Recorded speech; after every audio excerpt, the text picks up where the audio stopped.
I'm Patrick Scott. I'm from Yellowknife. I've gone through cancer treatment for prostate cancer. I was diagnosed with prostate cancer 2 years ago as a result of having a really bad cold that wouldn't go away. What happened was my family, and in particular my youngest daughter, got so tired of me coughing and sneezing. One day at work, she picked up the phone and made a doctor's appointment for me. And I only went because I thought I should respect her initiative. I wouldn't have gone otherwise. As I was about to leave the doctor's office, the doctor turned to me and said, "Oh, by the way, because of your age, when was the last time you had a blood test?" And I said, 5, 6 years ago, I don't even remember. He said, "Well, let's get one done." That question, that decision by him to say, "Let's get one done," triggered a series of events that led to my diagnosis and the discovery that I had cancer. It wasn't because there weren't some symptoms. It was because I was ignoring what was going on and didn't pay any attention to it and pushed it aside as not important.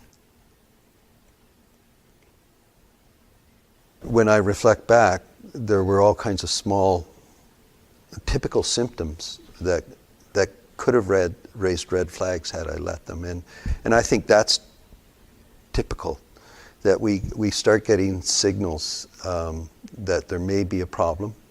The fatigue is one of them. Problems peeing, frequent peeing. And you just ignore it. You think, "Oh, I'm getting old. That comes with old age. Your prostate typically grows, and it's no big deal." And you put it off, and the problems increase a little bit more. But because it's slow, you just think, "Well, that's just the natural progression of what's going on physically with me as I age," and you just ignore it completely.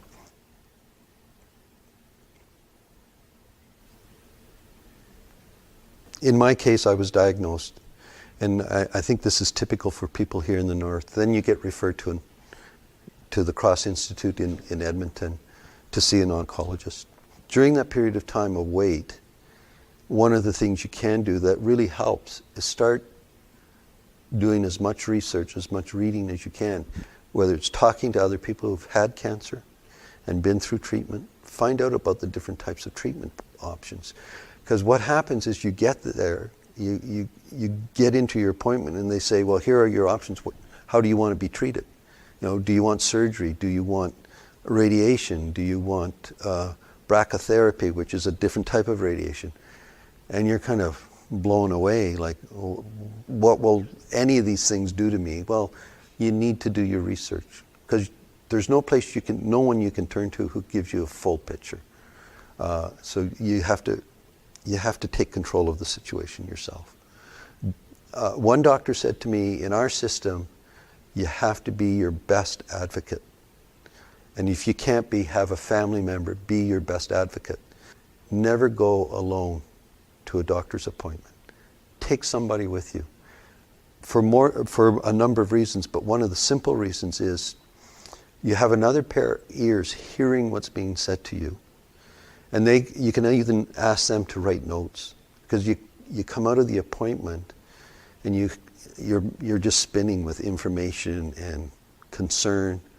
And so important things may have been said to you, but you don't necessarily take it in, And if you have somebody with you, that kind of support I found was really helpful. In fact, one of the things I started to do every time I went to the doctor was I'd take my iPad and I'd tell the doctor I'm going to record our session on my iPad so that I could go back and listen to what he said. I never had a doctor refuse that say, no, you can't do that. No, it's just because that information and that knowledge is really helpful in helping you cope. It doesn't change the diagnosis, it doesn't change the treatment, but it really helps you make decisions in how you cope.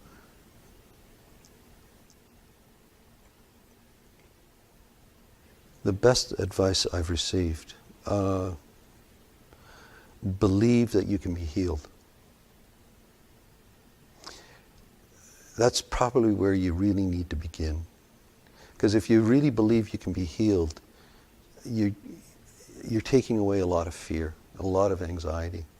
And it allows you the liberty then to find ways to ensure that you're going to be healed, to engage in the treatment and decide what kind of treatment you really want to have, because there's lots of options.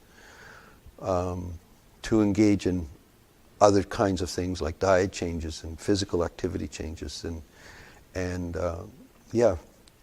I think really believe, and I think my wife was the one who repeated that message more than anybody else, and so I probably would say that was the best advice that I got.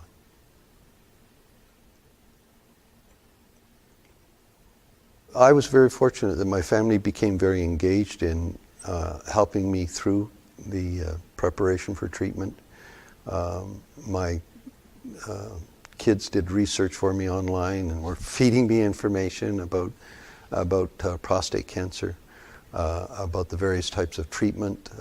We looked at all the options for treatment, and collectively came to the conclusion that I would take radiation treatment over something else.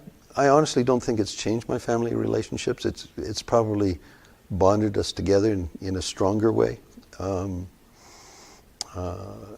don't think any family can go through a potentially life-threatening diagnosis without coming together, and you certainly become much more aware of your vulnerability and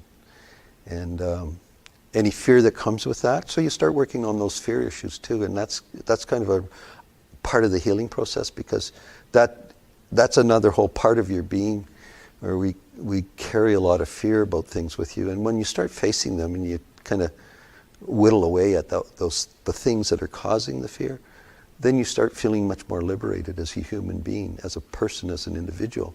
So it becomes a much more than just a physical journey when you really get serious about healing and being healed in a whole way, and not just dealing with the cancer, but dealing with all the things that causes cancer or potentially could cause cancer: your diet, your lifestyle, the stresses around you, your relationships, and you just work more and more and more on those. And I feel like I'm a much healthier person today than I was 2 years ago. When I was first diagnosed, I went through all the gymnastics I think everybody goes through when they face a serious diagnosis like cancer. You question where's it going to go.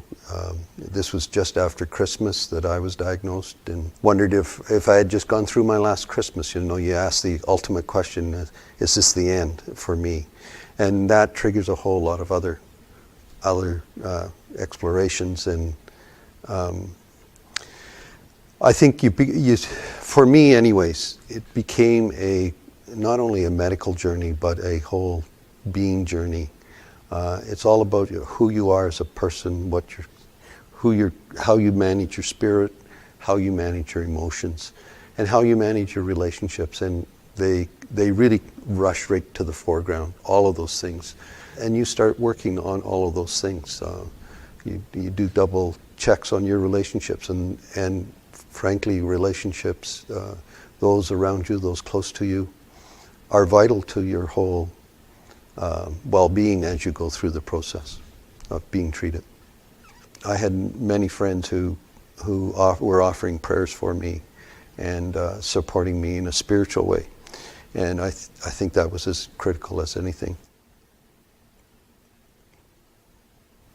Then I supplemented the medical care with acupuncture and naturopathic care.